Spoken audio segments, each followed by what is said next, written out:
What is going on, guys? It's Bucky and welcome to your 84th Java tutorial. In this tutorial I'm going to be going over graphics because, well, my ultimate goal of these tutorials is pretty much to make computer games, and we can't make a computer game without sweet graphics. So I'm finally getting into graphics. I decided to abandon flow layout and stuff for now because, this is just much more exciting. If we need any other layouts, we'll go back to them, but for now I want to start making some sweet graphics on the screen. So let's go ahead and do that. As you can see, I made a new class called Peach because, well, to be quite honest, just because I like peaches, and it needs to extend JPanel because we're going to be using that. So don't forget to have all your imports. Now let's go ahead and get started with making graphics on the screen.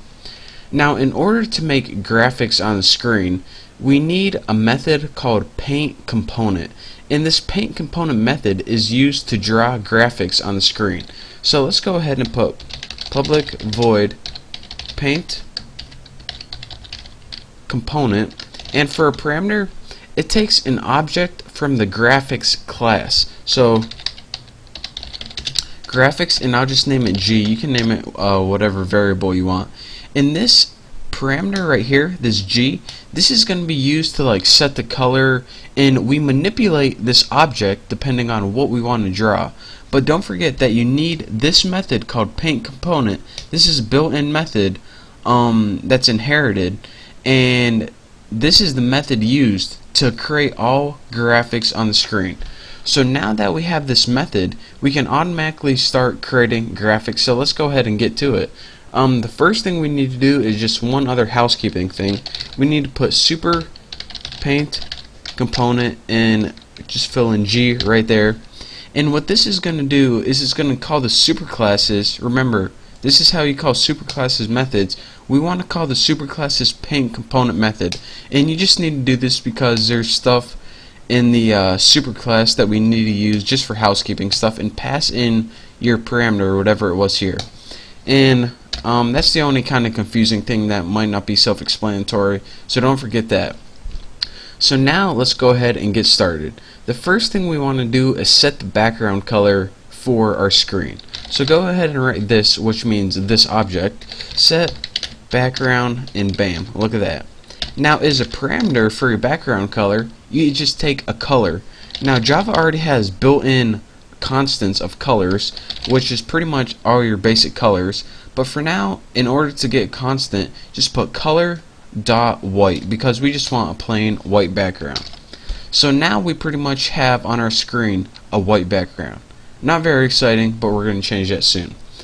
In order to draw objects on the screen, you first need to tell your object or your graphic object what color you want to use to draw with. So let's go ahead and put G set color, and as a parameter, just like set background, it takes a color constant. Now let's go ahead and set our color to color dot blue, and make sure blue is in all caps, and that means constant in Java. So now that we have a color for our graphics object, we can begin drawing a rectangle on our screen. So the first thing I'm going to tell you guys is how to draw a rectangle, and to do that it's fill rect. And what this is going to do is it's going to give you 4 parameters, and this is going to draw a rectangle, a solid rectangle on the screen. So the first parameter it takes is the X parameter and Y. Now this top left corner of your window is 0, 0, and from left to right this is the X from left to right, and Y is up and down. So let's go ahead and make the coordinates X and Y, and you should know this if you ever took a math class in your life. So at 25, 25, which would be somewhere around here, 25 over and 25 down, that is where we want the top left of the rectangle to be. Now, how wide do we want the rectangle to be? Let's just go ahead and put 100 pixels wide by 30 pixels high. So now we got our color and our coordinates of our rectangle right here. So now we just have a blue rectangle chilling on our screen. But I want to tell you guys something else you can do. Next, we can go ahead and put set color, and we can set the color again, or pretty much reset the color. And if we want to have a custom color that's not constant, like our own RGB values, and RGB means red, green, and blue, just go ahead and put new color, and as our parameters, you type in the RGB value you want. So let's put like 190, comma 81, comma 215. Make sure none of these values go above 255. And this pretty much means, alright, how much red do we want it? 190 red, 81 green, and 215 blue. What color this is, I'm not sure, but I know that it's going to be some weird color. But again, if you want custom colors, then that's how you create it. What I usually do is I go into Photoshop and mess around with the RGB value, but you know, that's not important right now. So now let's go ahead and put this rectangle, or draw a rectangle. So G, fill, rect. And again, we have to fill in all our parameters. So where do we want to, we can't have it start in the same place. So let's have it like start at 25 over, but we'll have this one go 65 down, since this one ends at 55. So again, this is the Y and this is the height. So this will give us 10 pixels of padding, and you can mess around with this on your own. And we'll make it the same width and height for, you know, it's just nice to be constant. Get it? Constant? I just made it up. It's not even a joke really. But anyways, now we have two rectangles chilling on the screen. So the last thing I want to show you guys is that not only rectangles, but you can actually draw text on the screen. So let's go ahead and change our color one more time, just because we don't want everything the same color on the screen. It's going to be boring. Set color, and we'll just change this color to like red or something using color.red is our constant. And now let's just go ahead, and this is how you draw strings or text on the screen. G.draw string. How easy is that? Now your iterator is pretty much what do you want the string to say. And this is some text. And make sure you spell text wrong or else it won't work. I'm just kidding.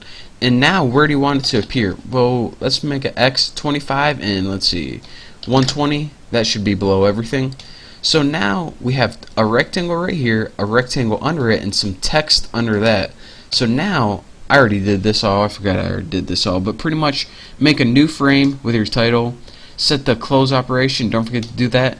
And then make an object of your class, whatever you named it. I had a peach class, so I named it P. Add it to the frame. Set the size of your window, and make sure you set the visible to true so it actually appears. And now if we go ahead and run this program, you see that we created two rectangles that were filled in because we used the method fill rectangle.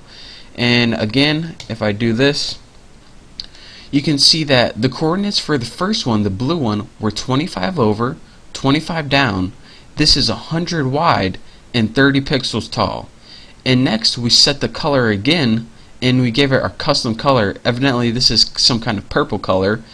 And this has RGB value of 190, 81, 215, and this is 25 over, 65 down, and that's your top left point right there, 100 wide and 30 tall.